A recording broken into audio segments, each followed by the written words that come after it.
C'est le moment que vous attendez, évidemment, ouais, Dominique Seux. évidemment. C'est le moment Guillaume Meurice. Bah écoutez, moi j'ai un petit peu la pression quand même, hein, parce que Dominique Seux est, bon bah pardon les amis, mais c'est mon humoriste préféré de la grille d'Inter.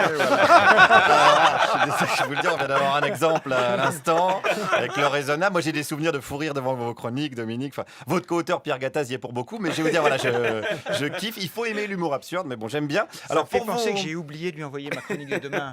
Ah, c'est pas lui qui l'écrit, d'accord. Je pensais qu'il écrivait directement. mais il D'accord. me l'envoie. Ah bah faites votre petite vie avec Pierrot, qu'on salue évidemment. Alors pour vous rendre hommage, Dominique, aujourd'hui, je suis allé ce matin dans un paradis fiscal à Levallois-Perret, capitale du Botox et du Point Soleil, où le second tour des législatives opposera Arnaud de Courson, le candidat Les Républicains, à Cécile Calvez, la candidate de En Marche, mais soutenue par qui ?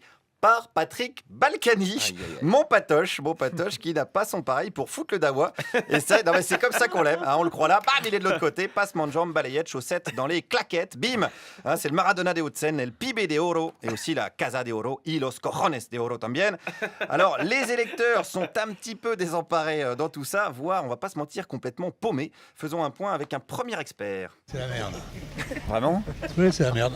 Définitivement ? Ah oui, c'est la merde. Voilà, un peu basique comme analyse, mais c'est juste, hein, c'est précis. Il faudra peut-être penser à l'embaucher pour les échos, Dominique. Parce que souvent, il y a des articles un petit peu compliqués sur la justice sociale. Vous remplacez cotisation par charge, licenciement par restructuration, raclure de bidet par patron du CAC 40. Enfin, c'est un peu confus. Bah, là, non, mais c'est vrai, bah, Je suis censé réagir ou pas? vous, Non, je vais pas couper sa vous chronique, demandez, quand non, même. mais demandez à ce monsieur, il fera une synthèse. C'est de la merde. Voilà, c'est de la merde. Alors là, il parlait de la situation électorale de Levallois. Je vais lui offrir parce un que- abonnement. À ce monsieur Non, aux échos. Ah, très bien, très bien, Guillaume très bien, Meurice. très bien. Ah, ça, c'est mon anniversaire, c'est beau. Alors, ce qui nous intéresse aujourd'hui, c'est les élections. D'ailleurs, poursuivons avec une électrice cette fois-ci. Moi, ça fait 70 ans que je suis dans mon pays, j'aime mon pays et j'essaye de faire quelque chose. Je ne fais rien parce que malheureusement, on ne peut plus rien faire. C'est un cosmopolitisme et je sais que c'est pour ça que je ne veux pas parler parce que j'ai pas envie de me retrouver en prison. Quel rapport avec le cosmopolitisme? Eh ben, écoutez, vous chercherez sur le dictionnaire, comme ça vous verrez. Voilà, ben oui, je vais faire ça, madame. Voilà, une dame qui est la parfaite synthèse d'Éric Zemmour et de Bertrand Renard, des chiffres et des lettres. On rencontre des gens vraiment étonnants à Levallois. Autre exemple. On devrait garder les communistes C'est vrai? pour que ça change. Mais alors, à Levallois-Perret, est-ce que vous prenez pas des risques à dire ça? Et ben, on est la commune la plus endettée de France. C'est votre maire, peut-être, qui a... Oui, je vote pour lui. Il est comme il est, je vote pour lui. Ah, vous votez pour lui quand même? Ah, absolument. Ah bah mince, alors attendez. C'est un bon maire. Attendez, si je résume, vous dites qu'il faut plus de communistes, que c'est la commune la plus endettée, et vous votez Patrick Balkany.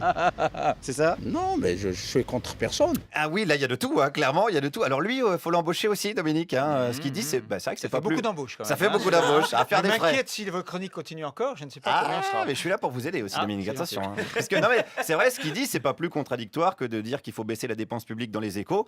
Hein, les échos qui bénéficient tous les ans de l'aide publique à la presse écrite. Hein, hashtag charité, hashtag bien ordonné.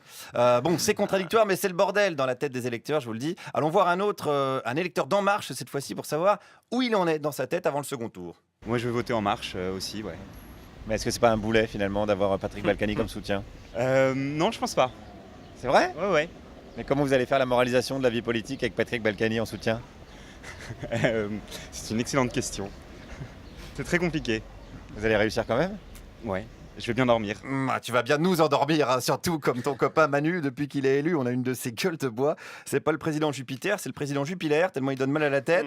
Donc pour ce militant, Balkany est un beau soutien. Demandons directement aux personnes qui connaissent le mieux Patrick Balkany, le personnel judiciaire, car j'ai rencontré ce matin un avocat. Moi, comme avocat, je considère que M. Balkany est certes poursuivi, mais il est innocent, puisqu'il n'a pas encore été condamné. Enfin, ma connaissance dans ces sujets-là.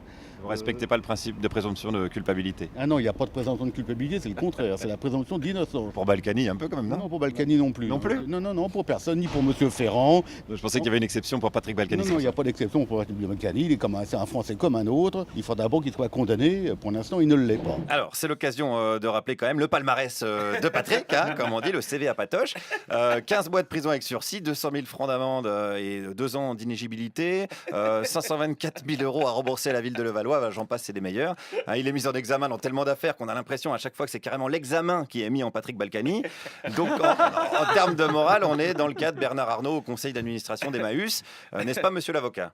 Alors effectivement, si la candidate de La République En Marche accepte le soutien moral de Patrick Balkany, ça pose un léger problème sur le plan de la moralisation de la vie publique, on va dire ça comme ça. Mais attendez, parce que vous venez de dire qu'il était innocent, donc... Oui, il est innocent, je suis bien d'accord, mais... alors vous le soupçonnez? Non, je le soupçonne absolument pas, je connais pas le dossier. Pourquoi ça poserait un problème? Mais il faut être réaliste en politique, on veut être élu. J'espère que M. Balkany ne va pas lui causer plus de préjudice que de succès, on ne sait jamais. Ah, on sait jamais. De toute façon, je vais vous dire, tout le monde s'en fout. Macron, en ce moment, il pourrait éclater un chaton à coup de pelle en criant Vive Mussolini, que tout le monde le trouverait toujours choupinou.